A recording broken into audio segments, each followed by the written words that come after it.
The casino floor smelled like expensive cigars and desperation, a combination I'd grown numb to after 6 months of serving champagne to people who wouldn't notice if I disappeared. The crystal glasses clinked on my tray as I weaved through the crowd, my cheap heels pinching with every step. Around me, slot machines chimed their false promises, while men in suits that cost more than my yearly rent laughed too loud, drank too much, and never once looked at my face. I was a ghost here. Invisible.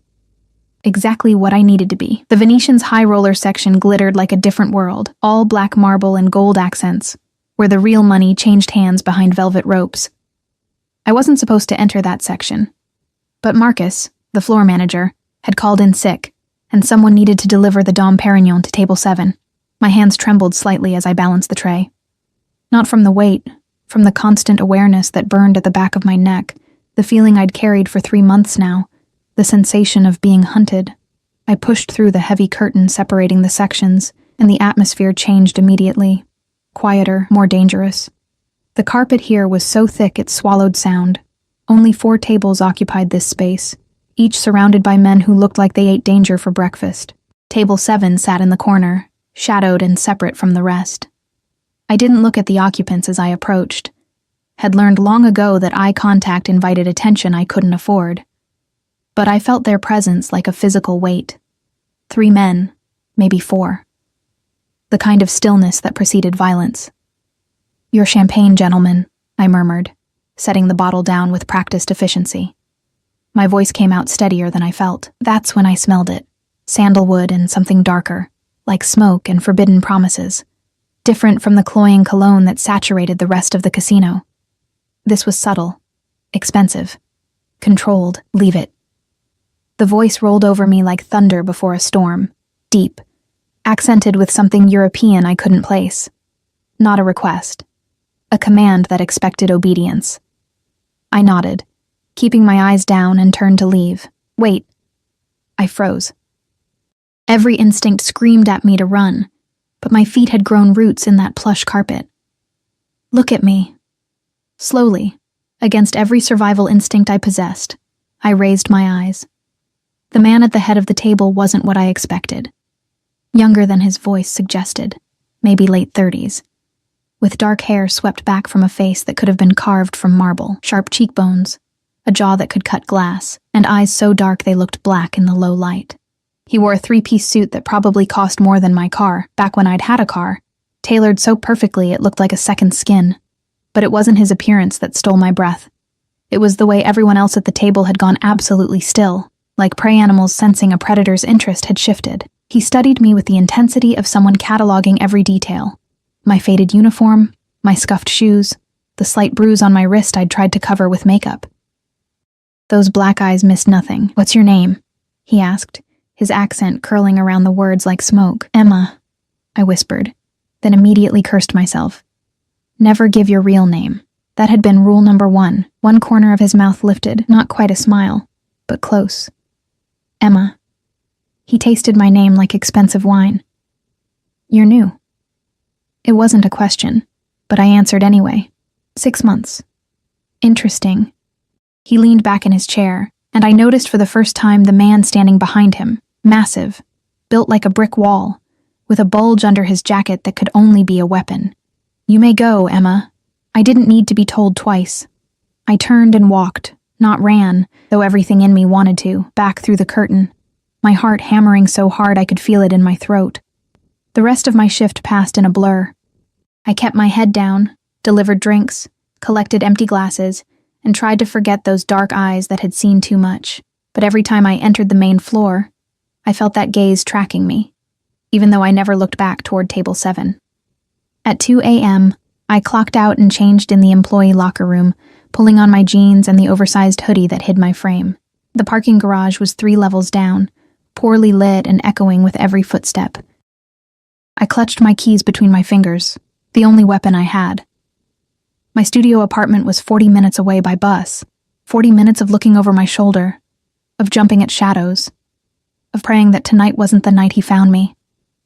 I pushed through the casino's employee exit into the parking garage's stale air, and stopped dead. A man leaned against the concrete pillar directly in my path, tall, lean, with sandy hair and a smile that had once made me feel safe.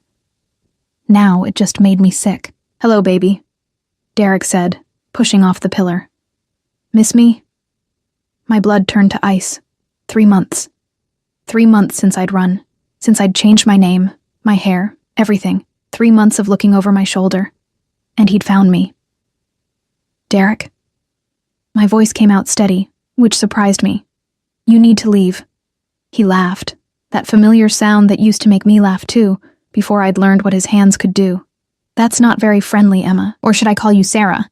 Or was it Jessica last month?" He took a step closer. "You've been hard to track down. Cost me a lot of money, actually." I backed up, but my shoulders hit the door I'd just exited. "I don't have your money. I never did." "Oh, I know exactly where my money is." Another step. Close enough now that I could smell the whiskey on his breath. "But that's not why I'm here, see? You embarrassed me, baby. Made me look stupid in front of people I owe. And now I need to bring you back to fix that." "I'm not going anywhere with you." His hand shot out, grabbing my wrist. The same one he'd twisted last time, the bruise still fading. I gasped at the pressure, at the pain that brought back memories I'd tried to bury.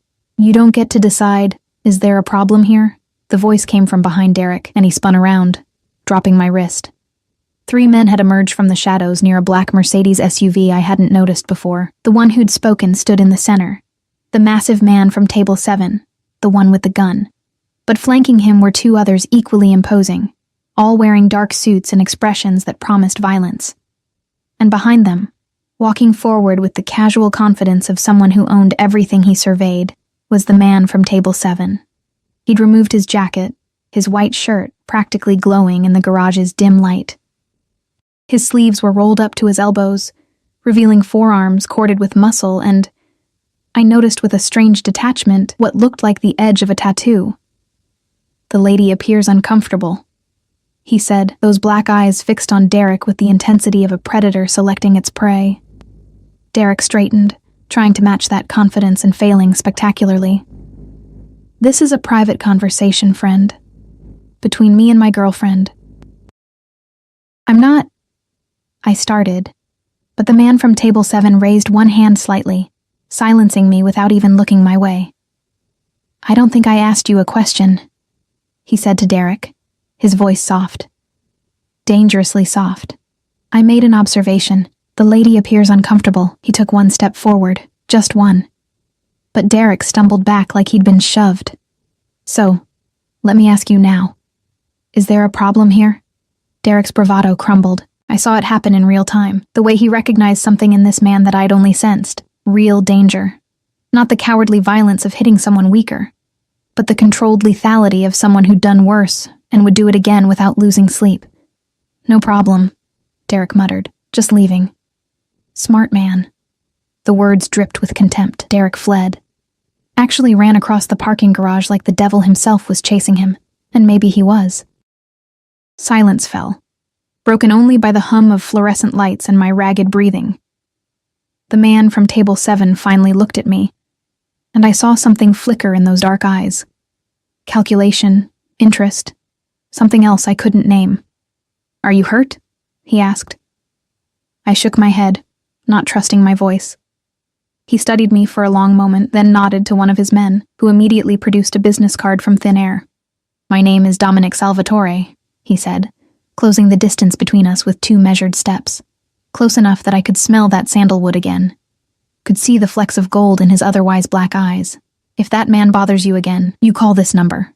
Understood?" I took the card with trembling fingers, heavy stock, embossed lettering. Just a name and a phone number, no title, no business listed. "Thank you," I whispered. Something dangerous flashed across his face. Satisfaction. Possession. I couldn't tell. "Go home, Emma. My driver will follow to make sure you arrive safely." That's not... It wasn't a suggestion. And just like that, he turned and walked back to the Mercedes, his men falling into formation around him like a well-oiled machine. The SUV's engine purred to life, and I realized there was a second vehicle behind it, a sleek black sedan that hadn't been there before. Or had it?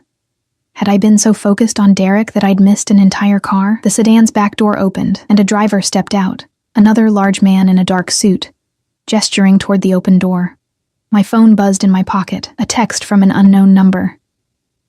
"Get in the car, Emma. I won't ask twice." I looked up at the Mercedes, its tinted windows revealing nothing. Against every instinct of self-preservation I'd honed over 3 months of running, I walked to the sedan and climbed inside. The door closed behind me with the solid thunk of expensive engineering, and the car began to move, the Mercedes following behind like a dark shadow. I had escaped one danger tonight. But looking at that business card in my hand, at the name embossed in black ink, I had the sinking feeling I'd just walked straight into another. The sedan's leather seats smelled new, expensive, nothing like the cracked vinyl of the buses I'd grown accustomed to. I sat rigid against the door, watching the city lights blur past tinted windows so dark I wondered if anyone could see in. Or out. The driver hadn't spoken a single word. He navigated the streets with practiced efficiency, his eyes occasionally flicking to the rearview mirror where I caught glimpses of the Mercedes following at a precise distance. Always there. Always watching. My studio apartment building looked even more pathetic than usual when we pulled up. A converted warehouse in a neighborhood where sirens were the soundtrack, and broken glass glittered on sidewalks like deadly diamonds. I'd paid 3 months in advance with cash, no questions asked, because places like this didn't ask questions. The driver got out, opened my door before I could reach for the handle. Up close, I could see the earpiece curled against his skull, the way his jacket hung slightly heavy on one side. Armed. Of course he was armed. "Thank you," I murmured, stepping onto the curb. He nodded once, waited until I'd entered the building's security door, which had stopped locking properly 2 weeks ago, then returned to the sedan. Both vehicles idled at the curb as I climbed the stairs to the 3rd floor, my footsteps echoing in the stairwell that reeked of stale cigarettes and defeat. Only when I'd locked my apartment door, all 3 locks, plus the chain, did I hear the engines pull away. I leaned against the door, my heart still racing, and looked down at the business card clutched in my sweaty palm. Dominic Salvatore. The name meant nothing to me, but the weight of it felt significant. Like a stone dropped into still water, ripples spreading outward into consequences I couldn't yet see. I should throw it away, should forget this entire night happened. Instead, I tucked it into my wallet, behind my fake ID and the emergency credit card I'd sworn never to use. Sleep didn't come easy. Every sound in the hallway made me jump. Footsteps, doors slamming, the couple next door screaming at each other in Spanish. But worse than the noise was the silence between, filled with memories of Derek's hand on my wrist, his voice saying he'd found me, that I couldn't hide, and darker still, the memory of Dominic Salvatore's eyes when he'd looked at me, not the way men usually looked at women, with lust or dismissal or both. This had been different, calculating, like I was a puzzle he intended to solve, whether I wanted to be solved or not. When my alarm shrieked at noon, I worked nights, slept days. I felt like I'd been hit by a truck. My reflection in the bathroom mirror confirmed it. Purple shadows under bloodshot eyes. My blonde hair, dyed from its natural brown 3 months ago, sticking up in matted chunks. I just stepped out of the shower when my phone rang. Unknown number.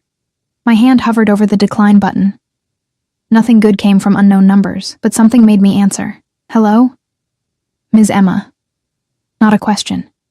That accented voice from last night, smooth as aged whiskey, and twice as dangerous. "I trust you arrived home safely." My heart kicked against my ribs. "Mr. Salvatore." Yes, thank you for that. And for last night." "Dominic," he corrected. Mr. Salvatore was my father. A pause, weighted with meaning I didn't understand. "I'm calling to inform you that your ex-boyfriend will not be a problem anymore." The way he said it made my blood run cold. "What did you do?" "Nothing permanent." I could hear the smile in his voice. "I simply had a conversation with him about the inadvisability of bothering you further. He was very receptive to my suggestions." I sat down hard on my bed, the towel clutched around me. "You didn't have to do that." "No," he agreed. "I didn't. Are you working tonight?" The subject changed through me. Yes, same shift."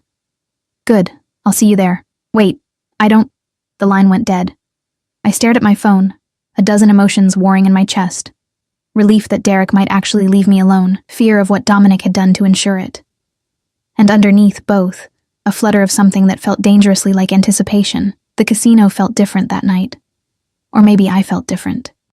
I couldn't stop my eyes from drifting toward the high roller section. Couldn't stop wondering if he was there, watching. Earth to Emma. Marcus snapped his fingers in front of my face.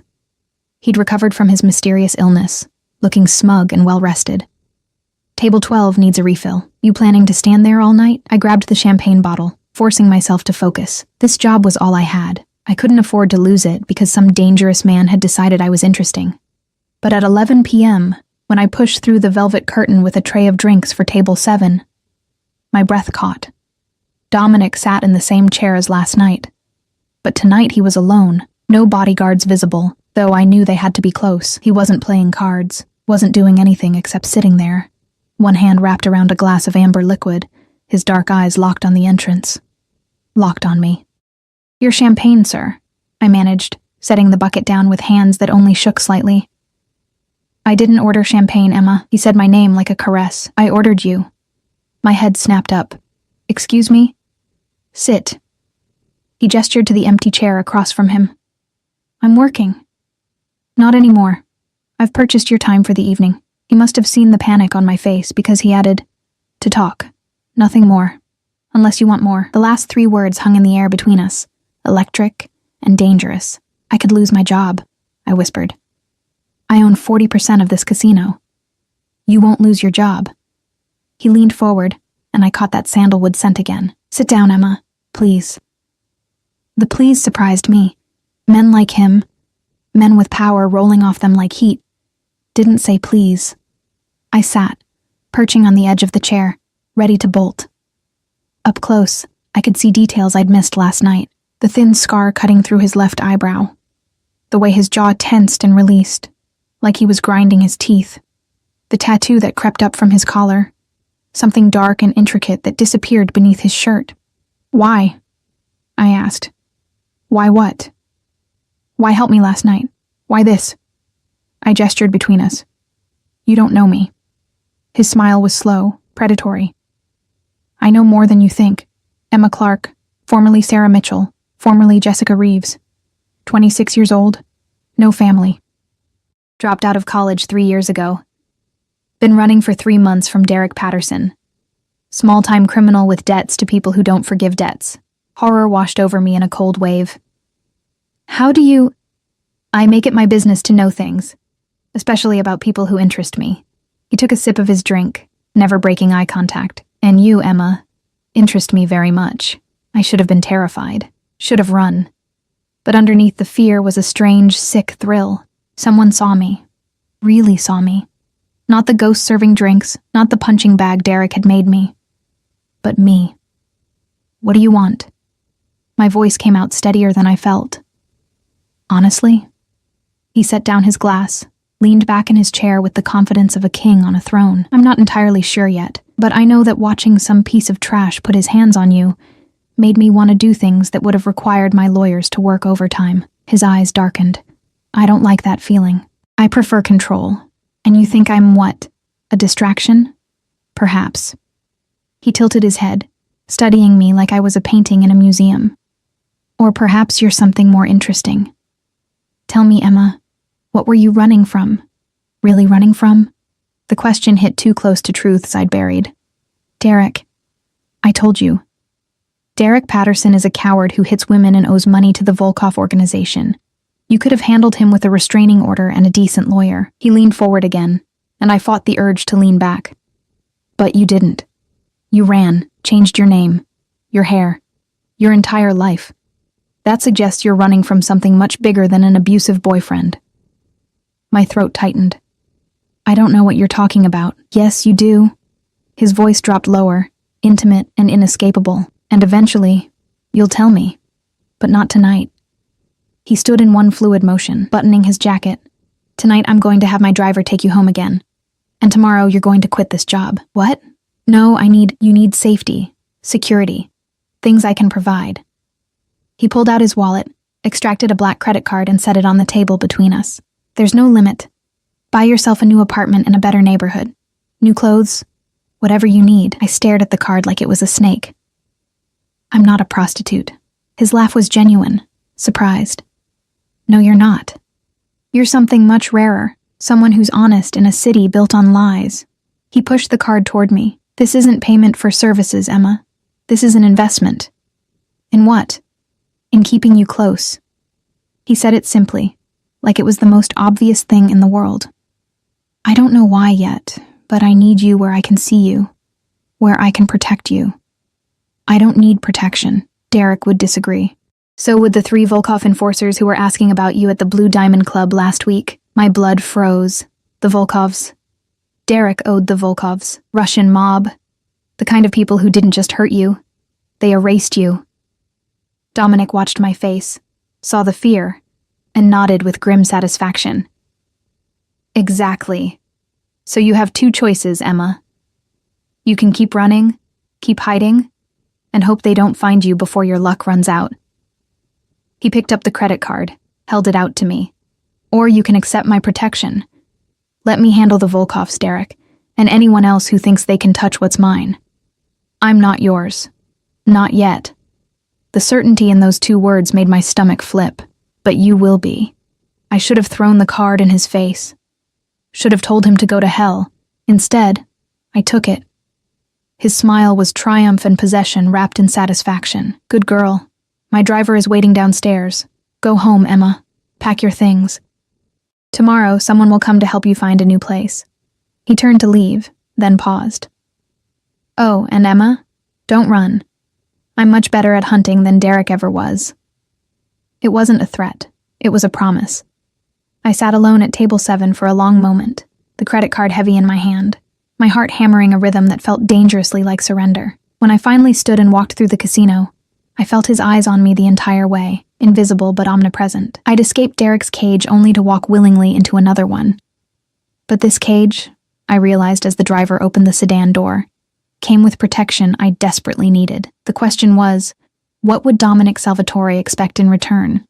The penthouse apartment overlooked the city like a throne overlooking a kingdom. Floor-to-ceiling windows revealing a glittering sprawl of lights that had once seemed magical, before I'd learned what darkness they could hide. This one has 3 bedrooms, 2.5 baths, full security system with panic buttons in every room.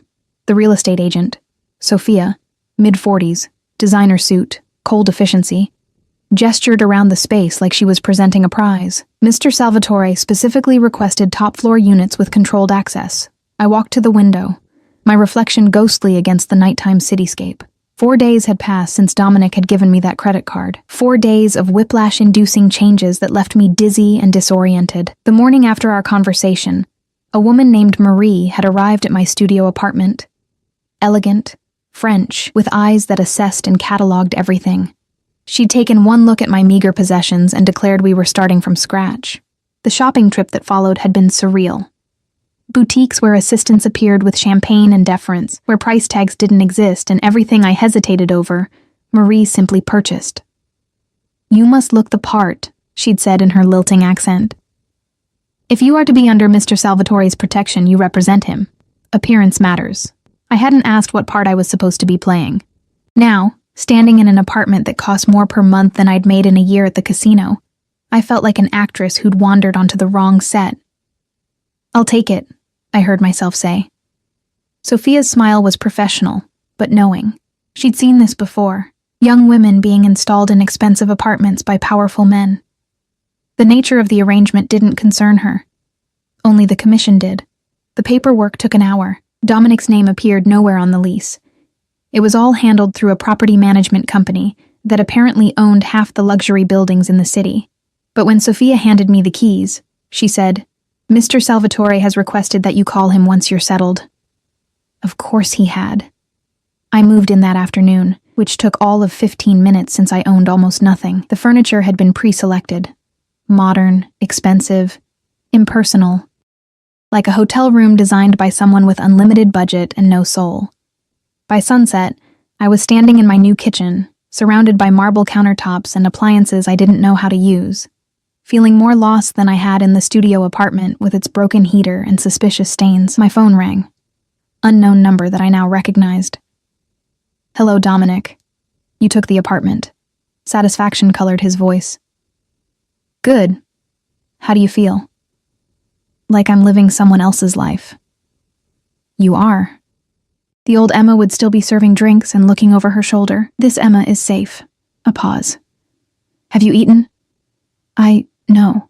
My driver will pick you up in 30 minutes. We're having dinner. That's not 30 minutes, Emma.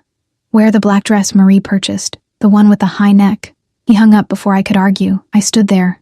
Anger and something else. Anticipation, fear, I couldn't distinguish anymore, warring in my chest. He was so certain I'd obey, so confident in his control over me. The infuriating part was that he was right.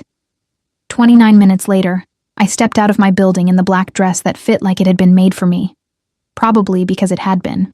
The sedan idled at the curb, the same driver as always. I'd learned his name was Anton, though he still never spoke. The restaurant was the kind of place I'd only seen in movies. Intimate, exclusive, where a hostess greeted Anton by name and led me through a dining room of quiet wealth to a private room in the back. Dominic stood when I entered, and I hated that my breath caught. He wore all black tonight. Shirt, slacks, even his tie was black silk that caught the candlelight. It should have made him look like he was attending a funeral. Instead, it made him look like sin personified. Emma. He moved around the table, took my hand, and pressed his lips to my knuckles in a gesture that felt European and old-fashioned, and made my skin burn. You look exquisite. You're very controlling, I said, pulling my hand back. His smile was unapologetic. Yes, sit. The table was set for two, crystal glasses already filled with wine so dark it looked like blood. The walls were soundproofed. I could tell by the quality of silence, the way noise from the main dining room disappeared completely when the door closed. We were utterly alone. You're probably wondering why I invited you to dinner, Dominic said, settling into his chair with leonine grace. You mean ordered me to dinner? Semantics. He lifted his wineglass in a mock toast. I wanted to discuss your future. My future is my own. Is it? He took a sip, watching me over the rim. 3 days ago, the Volkov organization sent 2 men to your old apartment building. They asked about a blonde woman, showed your picture. Well, the picture from when you were Sarah Mitchell. Brown hair, different style, but recognizably you. Ice flooded my veins. How do you... Because I had men watching the building. They intercepted the Volkovs, had a conversation about territory and respect, and the matter was resolved. He set down his glass. For now. What does that mean? It means the Volkovs have agreed to stop looking for you as a personal favor to me. But favors have prices, Emma, and eventually, they'll want to know why you matter to me. I gripped the edge of the table. I never asked for this. No. You asked for help in a parking garage when your ex-boyfriend found you. I provided that help. Everything else is consequence. He leaned forward, and the candlelight cast shadows across his face that made him look dangerous and beautiful and utterly inhuman. Tell me what Derek did to you. He hurt me. You saw the bruises. Before that, tell me why you really ran. The waiters arrived with the first course, giving me a temporary reprieve. But Dominic's eyes never left my face, patient and relentless as the tide. When we were alone again, I found myself talking. Maybe it was the wine. Maybe it was exhaustion from carrying secrets alone. Maybe it was the way he listened, like every word mattered, like I mattered. Derek worked for the Volkovs. Small jobs, nothing major. Deliveries, collections, things like that. I pushed food around my plate, not tasting it. 6 months ago, he came home with a bag. Told me not to touch it, that it was for a job. But he was high, sloppy. Left it open on the table. What was in it? Money. More than I'd ever seen. Hundreds of thousands, maybe more. I met Dominic's eyes. And a ledger. Names, numbers, what looked like routes and schedules. I didn't understand most of it, but I knew it was important. His expression didn't change, but something shifted in the air between us. What did you do? Nothing at first, but Derek got worse. The drugs, the violence. One night he beat me so badly I ended up in the ER. My voice dropped. The doctor asked if I wanted to file a report. I said no. But when I got home, the apartment was torn apart. The bag was gone, and Derek was screaming that I'd stolen from him, that the Volkovs would kill us both. Had you? No, but he didn't believe me. Neither would they. I swallowed hard. So I ran. Changed my name, my appearance, everything. Hoped they'd forget about me. They didn't forget. Dominic's voice was soft, dangerous. The Volkovs don't forget $500,000 in cash and a ledger containing distribution routes for their entire East Coast operation. My stomach dropped. $500,000? At least. And Emma? He reached across the table, caught my hand before I could pull away. His grip was warm, firm, inescapable. Someone did steal it. The money and the ledger both vanished the night of your hospital visit. The Volkovs think it was you. Derek told them it was you, probably to save his own skin. But I didn't. I believe you. The certainty in his voice steadied something inside me, which means someone else took it. Someone who knew where Derek kept it, who had access to your apartment. Derek's cousin, I whispered, the pieces clicking together. Marcus. He had a key. He was always around. Marcus Patterson. Works at the Venetian Casino as floor manager. Dominic's smile was sharp as a blade. Interesting. My heart stopped. The casino where you've been working for 6 months. Yes. He released my hand, sat back. I wondered about that coincidence. Now I'm certain it wasn't one. The room spun. He knew I was there. He knew, and he, was watching me? More than watching. Waiting. Dominic signaled, and one of his men appeared from somewhere. Had he been there the whole time? And handed him a tablet. He turned it to face me. Security footage. The parking garage. The night Derek found me. Watch the timestamp. I did. Derek appeared at 10:47 p.m. But at 10:32, I watched Marcus walk through the garage, stop at Derek's car, and have a brief conversation through the window. He told Derek where to find you, I breathed. He's been telling the Volkovs where to find you too. For a price, I imagine. Dominic closed the tablet. He stole the money in the ledger, framed you, and has been selling information about your location to the very people hunting you. Quite the entrepreneur. Rage replaced fear, hot and cleansing. That bastard. He's been working with me, smiling at me while setting you up to take the fall for his crime. Dominic stood, moved around the table until he was beside me. The Volkovs would have killed you, Emma. Slowly, painfully. As an example. I looked up at him, this dangerous man who'd inserted himself into my life, and asked the question that had been burning in my mind for days. Why do you care? Why help me at all? He reached out, tucked a strand of hair behind my ear with surprising gentleness, because when I saw you in that casino, invisible to everyone else, I recognized something. A fighter buried under fear, strength wrapped in vulnerability. His thumb traced my jawline, and because when that piece of trash put his hands on you, I wanted to kill him. That feeling, that possessive rage, I haven't felt anything like it in years. That's not a reason. That's obsession. Yes. He didn't deny it. But I'm a man who's built an empire on obsession. When I want something, I take it. When I want to protect something, nothing stops me. His hand cupped my face. I want to protect you, Emma. I want to destroy everyone who's hurt you. And I want you to stop running and start fighting back. How? His smile was predatory. By letting me teach you. By trusting me to handle Marcus, the Volkovs, and anyone else stupid enough to threaten what's mine. I'm not. You are.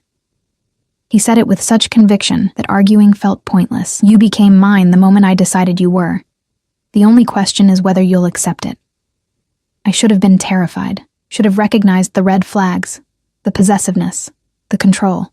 But I'd spent 3 months running, 3 months being hunted, and I was so tired of being afraid. What happens to Marcus? I asked. Dominic's smile widened. What do you want to happen to him? The question hung in the air, weighted with implications I understood perfectly. He was offering me revenge, justice, violence. I want him to confess. I want the Volkovs to know the truth. Done. He pulled out his phone, sent a text. My men will pick him up tonight. By morning, he'll have told the Volkovs everything. The stolen money, the ledger, all of it. And then? Then the Volkovs will handle him in their own way, which will not be pleasant. He pocketed his phone. But you'll be cleared. Free. Free. The word tasted like possibility and danger all at once. There's a price, I said, for all of this. Your protection, the apartment, clearing my name. What do you want from me? Dominic pulled me to my feet, his hands on my waist, his body close enough that I could feel his heat. I want you to stop hiding, stop running. I want you in my world, by my side, where I can see you. As what? Your mistress? As mine. He cut me off. However that evolves. I don't have all the answers, Emma. I just know that letting you walk away isn't an option I'm willing to consider. His honesty was more terrifying than any lie. This wasn't seduction or manipulation. It was truth, raw and unvarnished. And if I say no, you won't. His confidence should have been arrogant. Instead, it felt like certainty born from seeing something I couldn't, because you're as curious about this as I am. About us. About what happens when someone finally fights for you instead of against you. He was right. God help me, he was right. I looked up into those dark eyes and made a choice that felt like jumping off a cliff. Okay? One word. One surrender. His kiss was nothing like I'd imagined. Not brutal or demanding, but slow, thorough, claiming. His hands slid into my hair, angling my head as he tasted me with the same focused intensity he brought to everything else. When he finally pulled back, we were both breathing hard. Mine, he whispered against my lips, and I didn't argue. The next 3 weeks blurred together like a dream I couldn't quite wake from, or didn't want to. Marcus disappeared the night of our dinner. The official story was that he'd fled town after being caught skimming from the casino.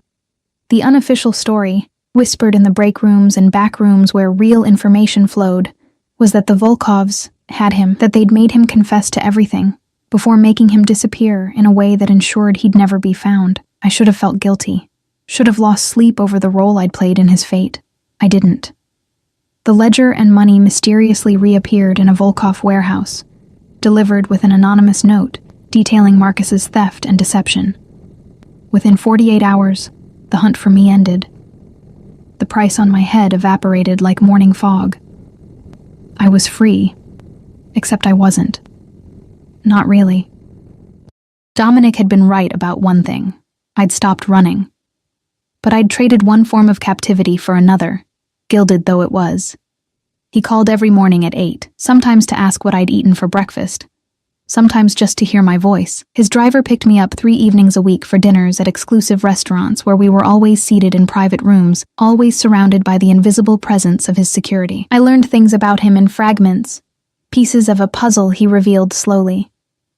He'd been born in Sicily, moved to the States at 15 after his father's murder, built his empire from nothing through a combination of legitimate businesses, real estate, nightclubs, construction, and ventures he never named, but that I understood lived in legal gray areas at best. "I'm not a good man, Emma," he'd said one night over wine so expensive it probably cost more than my old car. "I've done things that would horrify you.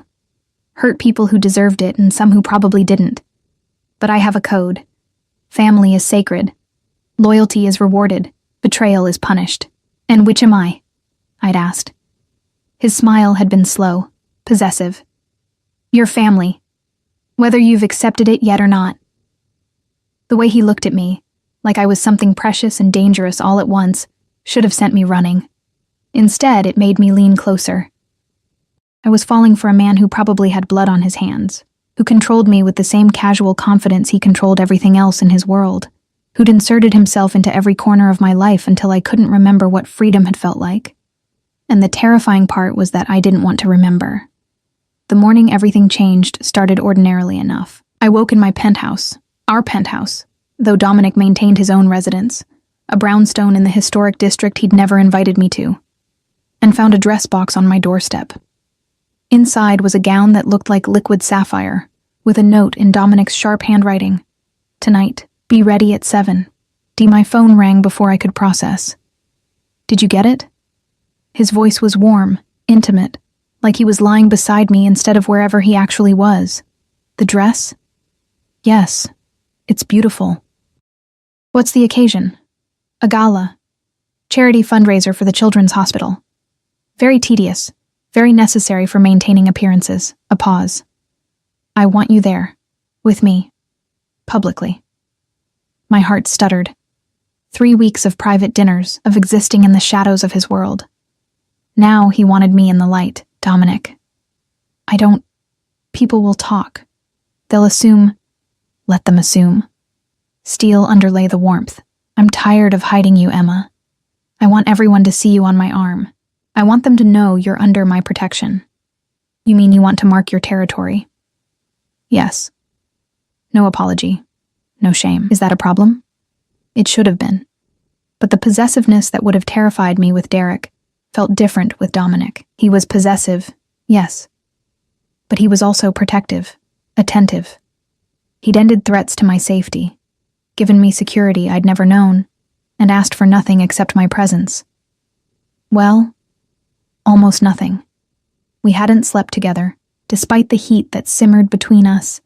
Despite kisses that left me breathless and wanting, Dominic had maintained an almost old-fashioned restraint. I won't push you, he'd said after one particularly intense encounter that had left us both panting. When you're ready, you'll tell me. Until then, I can wait. The control he exhibited over his desire should have been reassuring.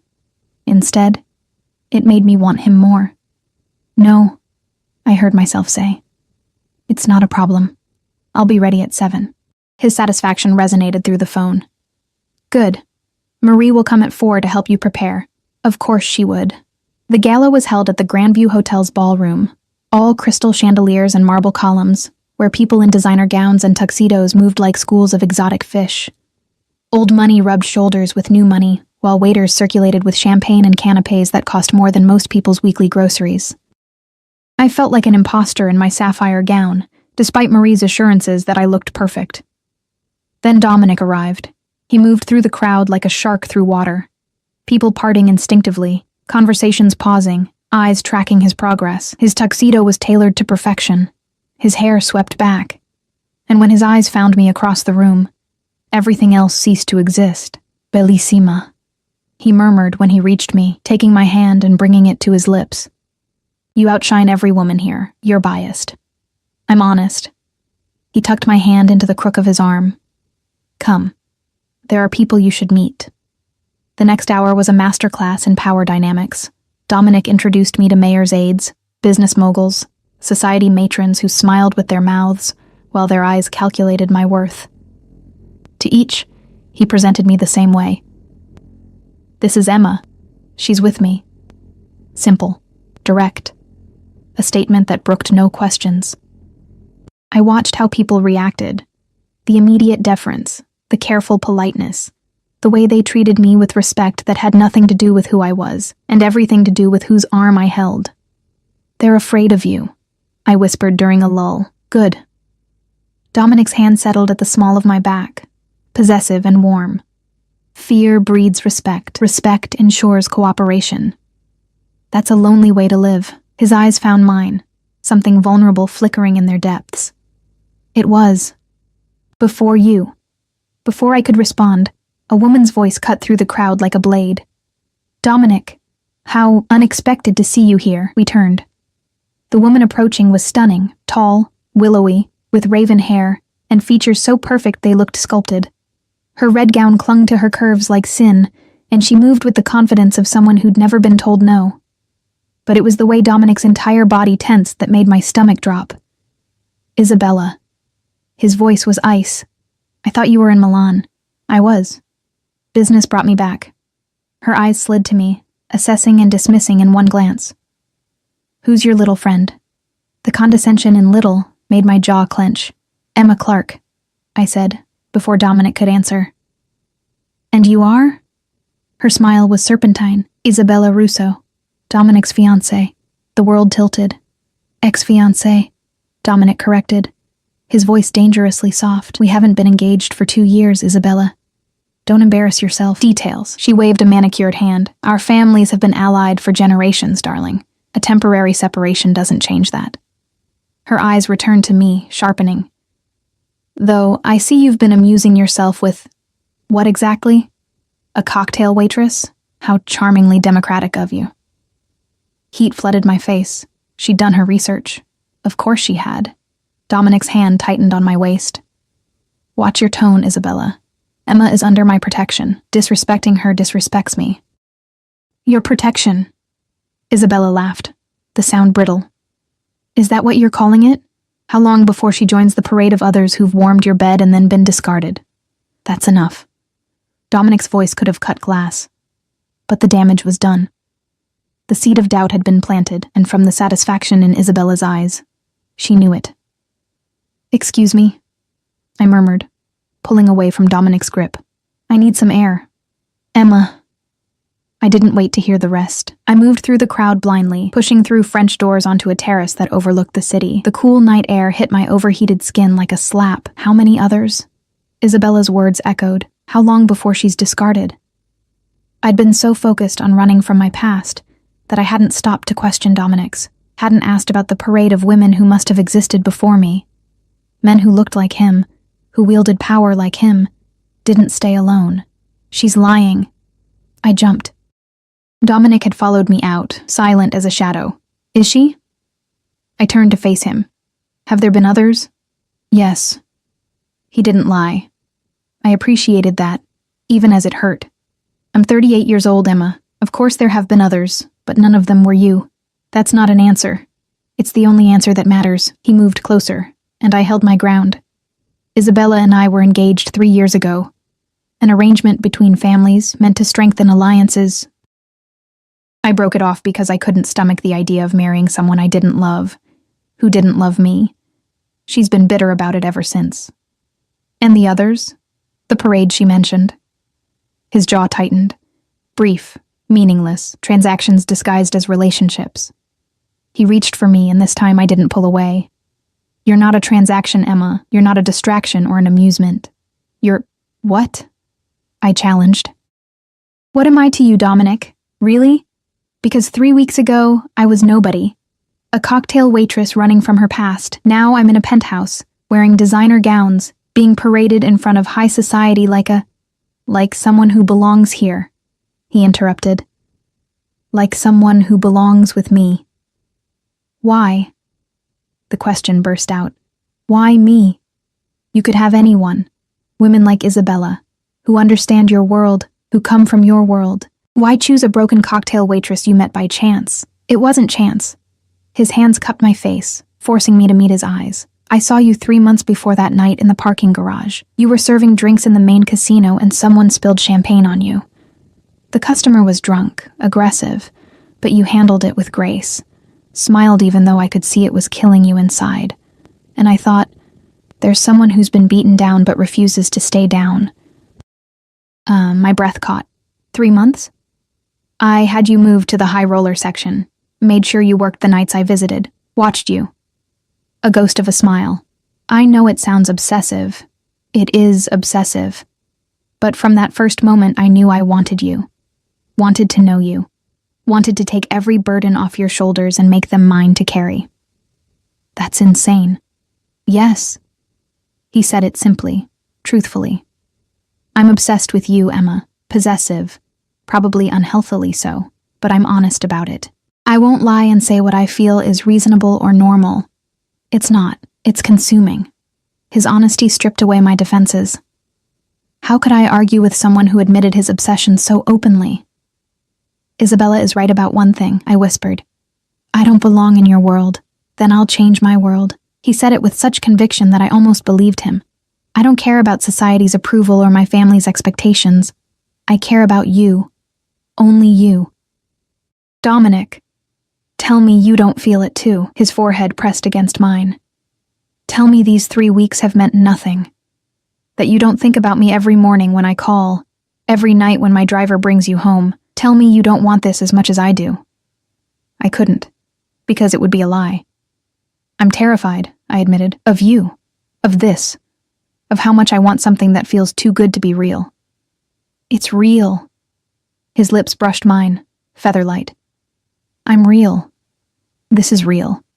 And I'm not going anywhere." The kiss that followed was different from the others.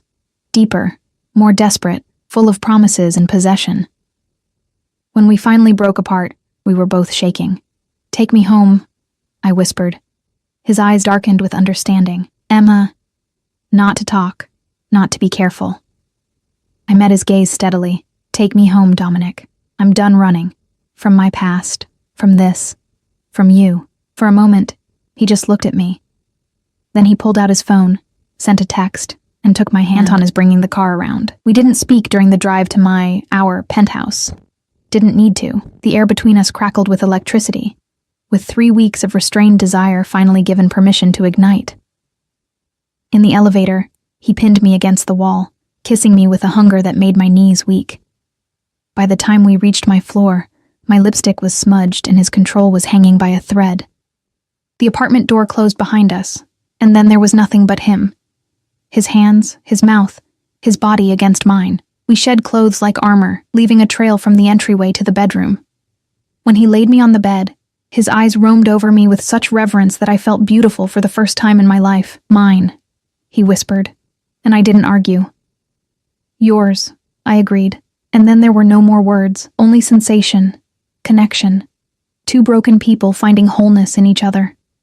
Later, wrapped in sheets in each other, I traced the tattoo on his chest, a phoenix rising from flames. Rebirth, he murmured sleepily.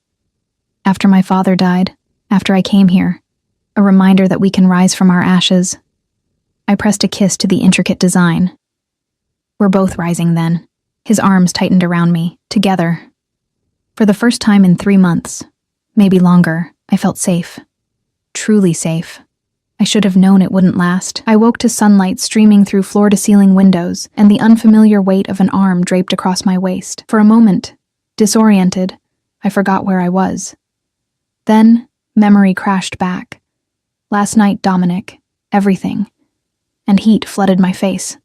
I turned carefully, not wanting to wake him, and found myself staring at a sleeping face that looked younger in repose. The hard edges softened, the constant vigilance gone. He looked almost peaceful. My phone buzzed on the nightstand. I reached for it slowly, saw Marie's name. Good morning. Mr. Salvatore requested I inform you that he's cleared your schedule for the week. Enjoy your time together. M. I stared at the text. Cleared my schedule. As if I had one. As if my entire life wasn't currently wrapped around the man sleeping beside me. Stop thinking so loud. Dominic's voice was rough with sleep, his eyes still closed. I can hear your anxiety from here. I don't have anxiety. You've been awake for 3 minutes and already checked your phone twice. One dark eye cracked open, pinning me. What's wrong? Nothing's wrong. I'm just processing. Regretting? The question came out carefully, like he was bracing for impact. No. The truth surprised me. I don't regret last night, but Dominic, we need to talk about... My phone rang. Unknown number, but with a local area code. Dominic's entire demeanor changed, the sleepiness vanishing, replaced by sharp alertness. Don't answer it. But something made me reach for it anyway. Hello? Heavy breathing. Then a voice I'd hoped never to hear again. Emma? Or should I say Sarah? Or Jessica? Derek's laugh was unhinged. You thought you were so clever, didn't you? Hiding behind your mafia boyfriend? But guess what, baby? I know where you are, and I'm coming for you. Ice flooded my veins. Derek, you ruined my life, got Marcus killed, cost me everything. And now you're playing house with Dominic fucking Salvatore? His voice rose to a shriek. You're mine, Emma. Mine. And if I can't have you, nobody can. The line went dead. I sat frozen, the phone still pressed to my ear, Derek's words echoing in my head. Dominic was already moving, out of bed, pulling on pants, his phone to his ear. Anton, Derek Patterson, find him, now. He listened, his face darkening. What do you mean he left the city? Who authorized? A pause. I don't care what the Volkov said. He just threatened Emma. I want him found within the hour or heads will roll. He ended the call, turned to me. Get dressed. We're leaving. Dominic, what? Now, Emma. Command laced every word. Derek escaped Volkov custody 3 days ago. They didn't tell me because they assumed he'd run and never come back. Clearly, they were wrong. Fear crystallized into anger. 3 days? He's been free for 3 days and nobody thought to mention it? They will answer for that oversight. The promise in his voice was deadly, but right now, my priority is your safety. Pack a bag. Essentials only. We're going somewhere secure. 20 minutes later, we were in Dominic's personal vehicle.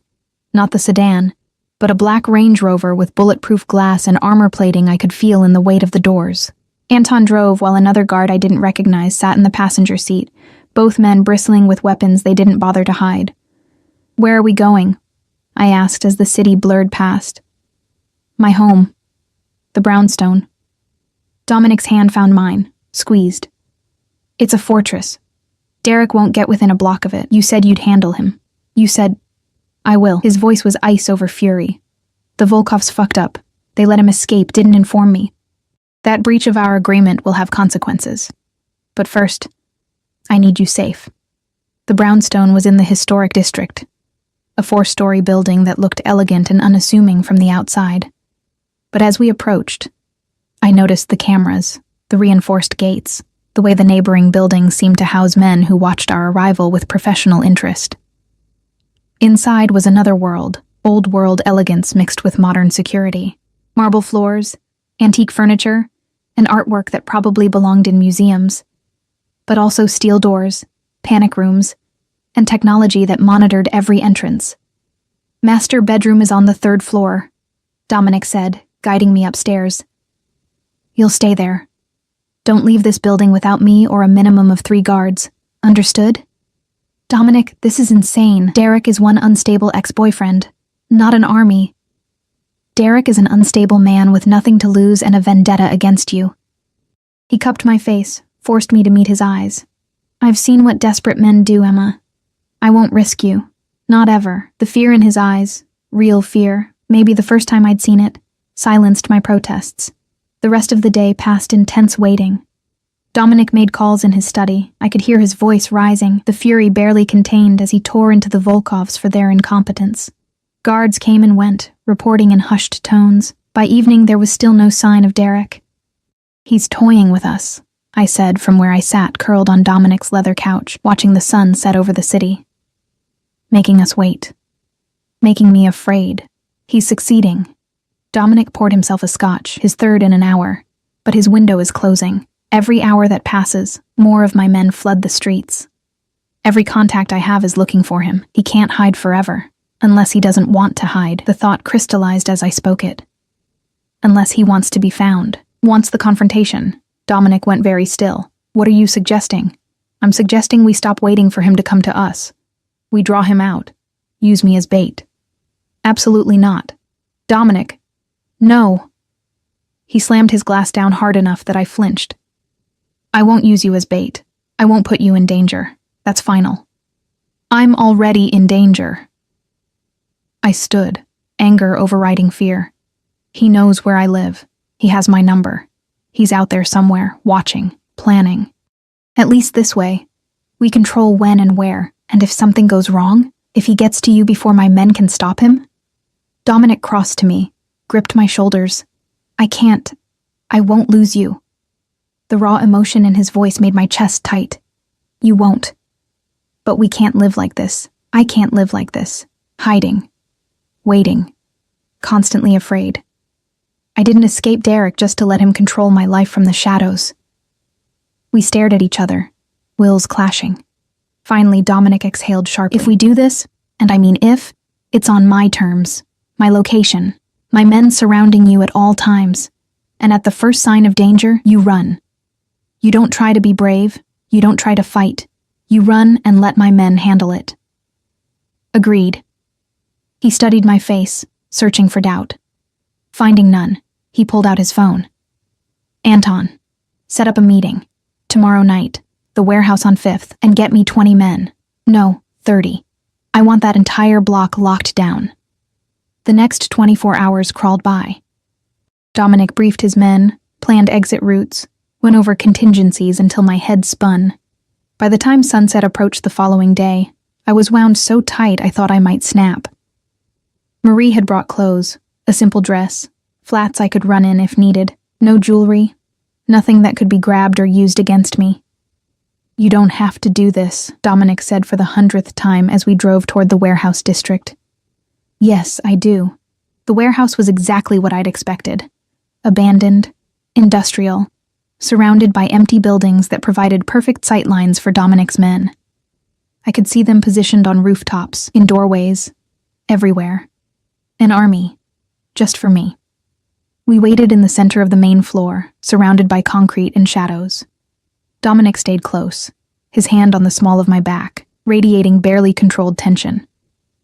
My phone rang at exactly 9 p.m. "I'm here," Derek said. "Alone, like you asked. Now come outside. Just you." "No." Dominic took the phone from my hand. "She stays with me. You want to talk? Come inside. We'll guarantee your safety long enough to hear what you have to say. You think I'm stupid enough to walk into your trap? I think you're desperate enough." Dominic's voice was cold. "And I think you know this is your only chance to say whatever you came to say before my men put you in the ground." Silence. Then, 5 minutes. Just her and me. Then I'll leave, and you'll never hear from me again. 3 minutes. She stays in sight at all times. My men don't lower their weapons. Fine. The line went dead. Dominic looked at me, and I saw the war raging behind his eyes. The desire to protect me warring with the need to end this. "Remember, 3 minutes. Then you walk away. No matter what he says." I nodded, my mouth too dry for words. The warehouse door creaked open. Derek stepped inside, and I barely recognized him. Gaunt, filthy, with wild eyes and a desperation that rolled off him in waves. In his hand, he carried something small. My breath caught. A gun. Instantly, red laser sights dotted his chest. 30 weapons trained on him from 30 different angles. "Drop it," Dominic commanded. "Not until I've said what I came to say." Derek's hand shook, but the gun stayed up. Not pointed at me. Not yet. But the threat was clear. "You ruined everything, Emma. Everything I had. Everything I was building. And for what? To play house with this piece of shit?" "You ruined your own life," I said, surprised by how steady my voice was. "You stole from the Volkovs. You beat me. You made me afraid to exist. This is consequences." "Consequences?" He laughed, the sound unhinged. "You want to talk about consequences? Marcus is dead because of you. The Volkovs are hunting me because of you. My whole world burned down because you couldn't keep your mouth shut. I loved you." The scream echoed through the warehouse. "I gave you everything, and you threw it away for him, for money. You gave me bruises," I interrupted. "You gave me nightmares. You gave me reasons to run. That's not love, Derek. That's possession. And I'm done being possessed by you." Something shifted in his expression, rage giving way to something colder, more resigned. "Then I guess we're both done." The gun moved. Not toward me, toward Dominic. Everything happened at once. Dominic shoved me behind him. Gunfire erupted. Not from Derek, but from the shadows, from Dominic's men. Derek's body jerked once, twice, 3 times as bullets found their marks. He fell. The warehouse went silent except for the ringing in my ears. Dominic turned, grabbed me, checked me over with frantic hands.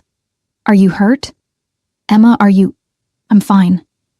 The words came out numb. "Is he—" "Dead." Dominic pulled me against his chest, his heart hammering beneath my ear. "It's over. He's gone. You're safe." I should have felt relief. Should have felt something other than the strange emptiness that filled me. Derek was dead. The threat was gone. I was free. So why did I feel like I'd just traded one cage for another? 3 months later, I stood in the brownstones' kitchen, sunlight streaming through windows that overlooked a private garden, and listened to Dominic argue with someone on the phone in rapid Italian, his mother, from the sounds of it. Something about meeting me, about propriety, about when he planned to make things official. 3 months since Derek's death. 3 months of living in Dominic's home, in his world, in his shadow. 3 months of safety and security, and a love so intense it sometimes felt like drowning. But also, 3 months of learning who he really was. Not just the dangerous man who'd saved me, but the man who woke with nightmares he wouldn't discuss, who carried the weight of an empire on his shoulders and never let anyone see him falter, who loved with the same intensity he did everything else, completely, possessively, without reservation. The Volkovs had apologized for Derek's escape, had offered compensation that Dominic refused. "Keep your money," he'd told them. "Just remember that Emma Clark is off limits. Forever." They'd agreed. They hadn't had a choice. Isabella had returned to Milan, but not before one final visit where she'd looked at me with something that might have been respect, "You're stronger than I thought," she'd said. "Maybe you can handle him after all." I still wasn't sure I could, but I was trying. "Mama, yes, she's wonderful," Dominic was saying now, switching to English.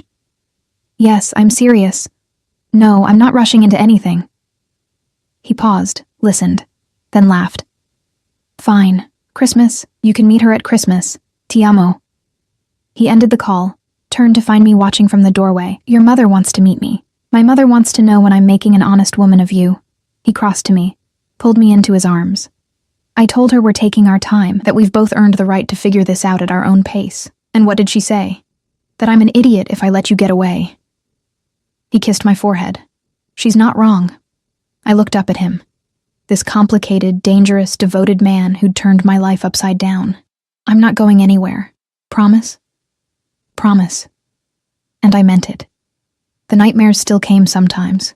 Derek's face, the gun, the sound of gunfire.